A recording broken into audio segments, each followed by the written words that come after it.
I'm about to razz on some movies here. Hello, Adam Ryan Donato. Hello. This is another hard review, but it's not. It's a bottom worst movies of the year list. So I know that some people think that the Razzies are mean. They nominated a little girl, that poor little girl. I don't know. I think they're fun. I just think people who hate on the Razzies are like taking it way too seriously. It's just a dumb bit. It's very ignorable. So to be like, oh, they're bullying movies and filmmakers and stuff, it's like no one really cares. It's just funny to go, ha. But here is my worst movies of the year list. Shout out to some big blockbuster type movies that I thought were bad that didn't make the cut. I have a pretty big trio here of Fantastic Beasts and the Secrets of Dumbledore, Morbius, and Jurassic World Dominion. These are all high-profile studio movies that I just thought were really bad. Not the worst thing ever. I mean, at the end of the day, Jurassic World Dominion still had big cool dinosaur, and Morbius was like funny and like not that bad as like everyone says that it is. Like I always said that it's like Venom bad. This Fantastic Secret Beasts of Dumbledore, that's fine. A lot of these have problems going on in the background, but yeah, they're really bad and I just didn't have them on my list. Sorry. Starting off at number 10, we have a movie that I knew I probably wasn't going to enjoy. I remember someone asked me on their way into this movie if they were going to enjoy it. I said, you're going to get exactly what you pay for. The promise will be fulfilled. The moon will fall. We have Moonfall, starring Razzie favorite Halle Berry, and I think Patrick Wilson was in this. Yeah, I don't remember much about it. I just remember it was really dumb and stupid. Oh, wasn't there like a Josh Gad type side character who like, something like with Pixels where he like became part of the moon or something like that? This movie's really dumb. This movie's really dumb, and if you like these big disaster movies, all power to you. I watched Deep Impact for the first time recently, and I was like, this is just not my genre, man. Moonfall bad. Number 9, we have Senior Year. This is a Netflix original movie starring Rebel Wilson, where she is a high schooler and she gets hit on the head somehow. Still believes she's a high schooler, but it's been like 20 years and like everyone else is older, but she's still got to finish high school and she's gonna do it so she could be prom queen. I don't really remember. It's always really dumb and bad. I mean, it's Rebel Wilson, so we know that it's not funny at all. It's actually really uncomfortable and weird and dumb. Number 8,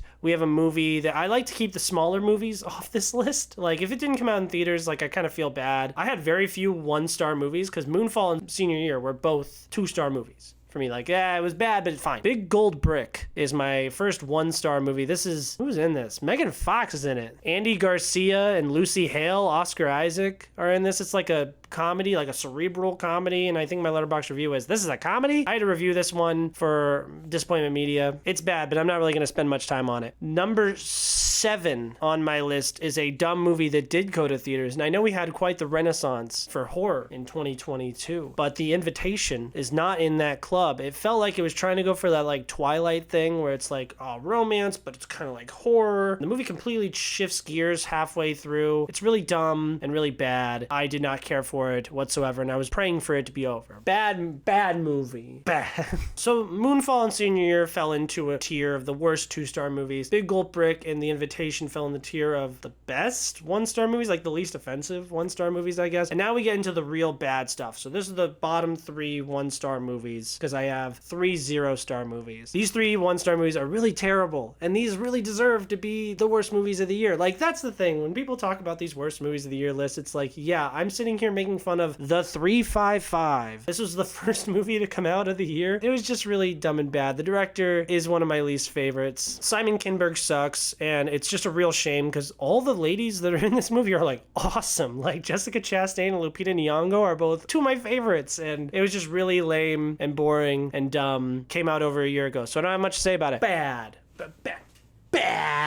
Number 5. This is where we get real bad here. So we have Redeeming Love, which did come out in theaters. I think it was late January or like middle of February sometime. I just remember I was in Boston. I had to write a review about this for Disappointment Media. And I remember it is a feminist romance set back in the day. It's also very Christian, but it's about the struggles of women.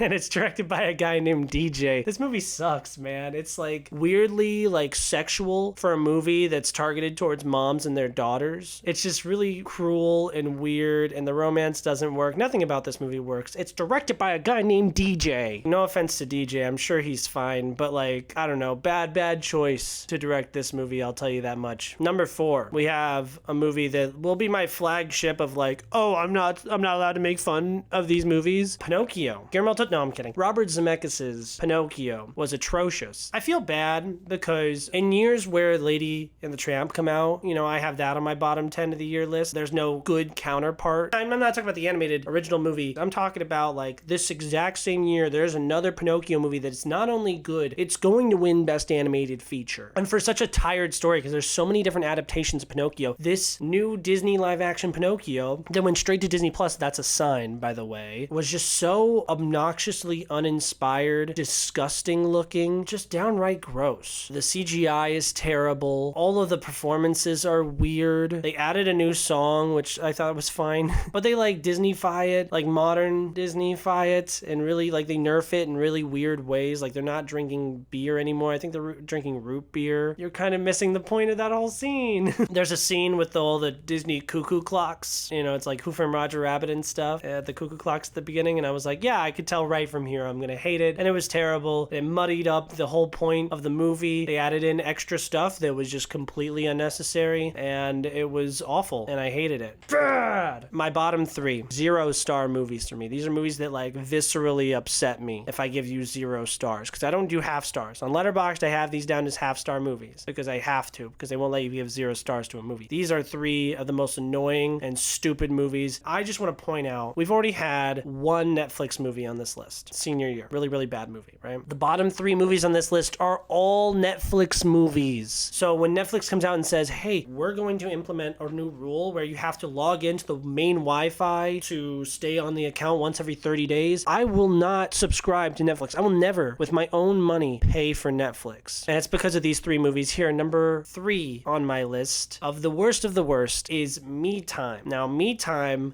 really viscerally upset me. This is Kevin Hart and Mark Wahlberg. And Kevin Hart's like a dad, and he's trying to be a good dad and everything, but he needs to branch out and have his own life outside of his family, and his friend, who's kind of reckless, Mark Wahlberg, kind of coaxes him into this crazy, zany adventure. I straight up turned the movie off at the point where Kevin Hart, towards the beginning, is talking with his wife. He's like, oh, we should watch something on Netflix. Oh, did you watch that before me? Oh my gosh, I can't believe you binged that show before me. And it's like, they just kept talking about it for like a couple minutes straight. And I was so upset because I was like, because it's just a Netflix commercial. I'm watching a Netflix original movie that's just a commercial for Netflix. And I got so upset. It's just really dumb comedy throughout the movie as well. The plot's stupid. This movie is obnoxiously bad, and I hate streaming services. Original movies for streaming services are really dumb. And Kevin Hart is at, oh my gosh, he's maintained this low point in his career. Mark Wahlberg is a douchebag as well. Yeah, it's funny they carry a turtle, but like, fuck you, Netflix. Number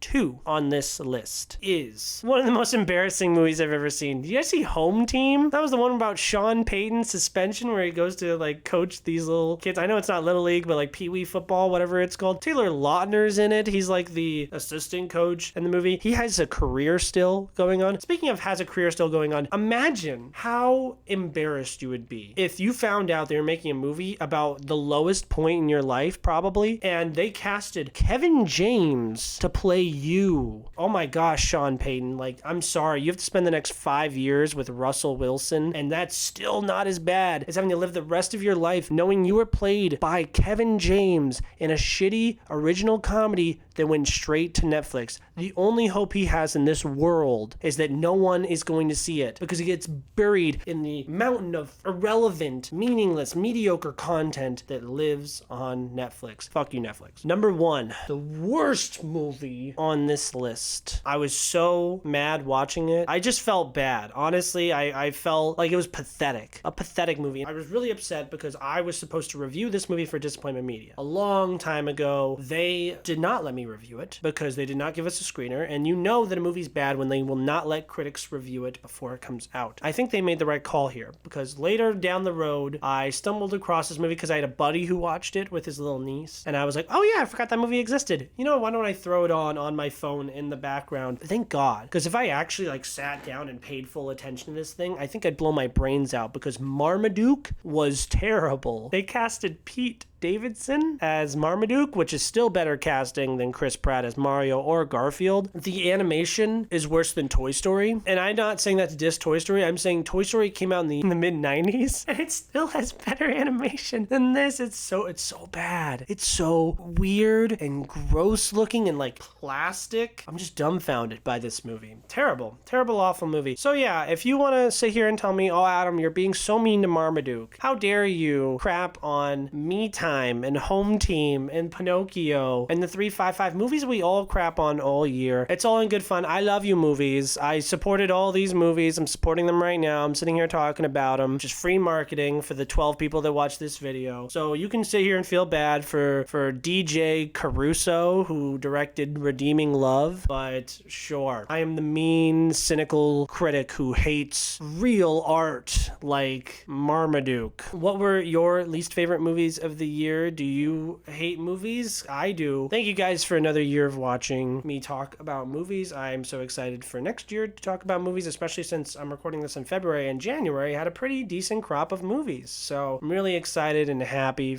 to keep making videos going forward. 2022, in all seriousness, was a fantastic year for movies, and if these are the worst movies of the year, I think I'll forget about most of these, which is great. Like nothing like, oh man, this is gonna be cemented in my mind as one of the worst movies I've ever experienced in my life. But yeah, like, comment, subscribe. Thank you guys so much. I support the Razzies.